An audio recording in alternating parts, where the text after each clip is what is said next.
আসসালামু আলাইকুম রহমতুল্লাহ। জনতার খবর চ্যানেল হতে কিছু কথা বলার জন্য একটি ভিডিও বানাতে বসলাম। বিষয়টা হলো বিএনপির রাজনীতি নিয়ে। বিএনপি যখনই রাষ্ট্র ক্ষমতায় আসে তখনই বিএনপির ত্যাগী নেতাদের মূল্যায়ন করা হয় কম। কারণ বিএনপিতে অসংখ্য নেতাকর্মী বীরে ত্যাগী নেতারা হারিয়ে যায়, এটি বাস্তব।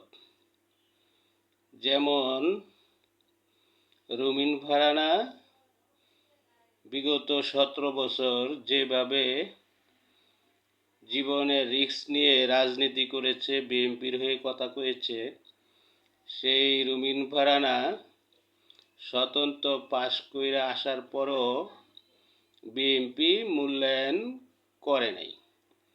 উল্টা তার